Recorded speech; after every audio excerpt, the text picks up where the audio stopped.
जमदग्नि ऋषिंकर पुत्र परशुराम भारत सारा बुली आसिले 21 थर दुष्ट क्षत्रिय मानक ध्वंस करने पर से उत्कलर नाना बा ओडिशार नाना तीर्थ भ्रमण करथिले।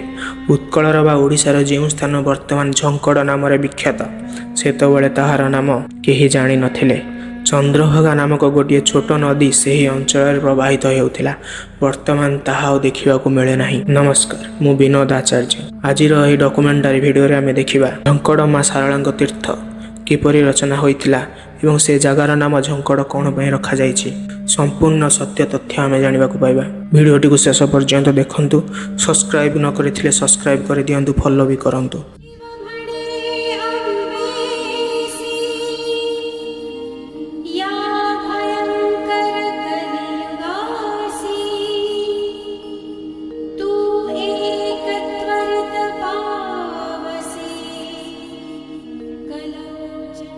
चलतु वर्तमान टॉपिक उपरको जिबा। तीर्थ भ्रमण काल रे परशुराम से ही चंद्रभागा नदी कूल थिबा बरगछ मूल निजर धनु बा फारसा थोई देई गाधोइबा को बाहरी पड़िले। से गाधोई सारी गछ मूल को फेरी आसी जहा देखिले सेथिरे आश्चर्य न होई रही पारिले नहीं। कारण तांकर धनु जेउठी थुआ होतिला से स्थानर माटी दबी जाए। मात्र चंद्रभागा कूल से ही बरगछ मूल माटी दबी नथिला। तेणु से ध्यान रे बसी जानिबा को पाइले सही स्थान रे दुर्गा देवी पोती होई रहिचंती एवं सेथिपाई से स्थानर माटी दबी नाही। एहा बुझी पारी देवींकर दर्शन करने निमित्त तांकर प्रबल इच्छा हला। से निजर धनु साहाय्य स्थानटीर माटी खोलिबा को लागिले। अल्प माटी खोलिबा परे गोटे कला मगुनी पत्थर मूर्ति बाहरी आसिला। परशुराम तांको प्रणाम कले। सेही बरगछ मूल रे देवींक सहित तांकर भेट होइथिला। सेथिपाई सेही गछ को भेट बरगछ बोली कुहा जाय। एही भेट बर एबे मध्य अछि। चंद्रभागा नदी वर्तमान नथिले मध्य चंद्रभागा नाम रे गोटे जोड़ सेठारे देखिबा को मिले। उक्त भेट बरगछ निकट रे गोटे कुड़िया तैयारी करी परशुराम देवींकर पूजा आराधना कले। सेही जुगरु सेठारे शारला देवींकर पूजा कराई आसुछि। एही स्थानर नाम झंकड़ हेबा पछरे गोटे कारण अछि।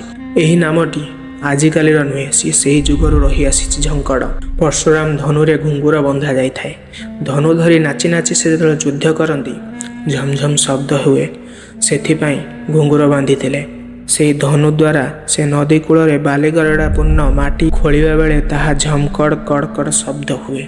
सेथिपाई उक्त स्थानर नाम झमकड़ बा झंकड़ बोली परे होई जाइथिला। सेतबेले से स्थान बण जंगल रे परिपूर्ण। क्रमे से अंचल रे लोके बसवास कले। सेठारे राजा देवींग पई मंदिर तोलाई सेवा पूजार व्यवस्था करदेले। दिन पर दिन गड़ी चलिला।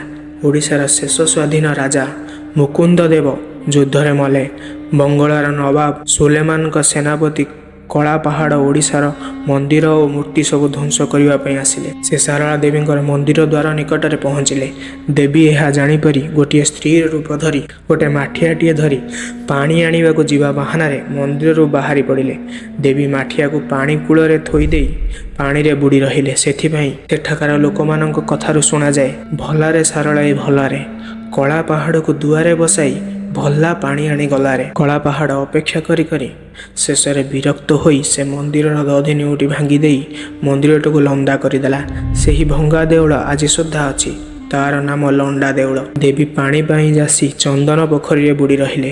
परे से बड़ पंडा को स्वप्न रे कहिले, मोर मंदिर अपवित्र हैला, मु आउ सेठारे रहिबि नाही। नुआ मंदिर तोला, मु सेठाकु जीवी। सेठार सामंत राजा बड़ पंडा ठारू स्वप्न कथा शुणिबा परे गोटे चाल घर तोलाई सेथिरे देवींकर पूजा कराइले। तापरे नुआ देउल तैयारी होइछि।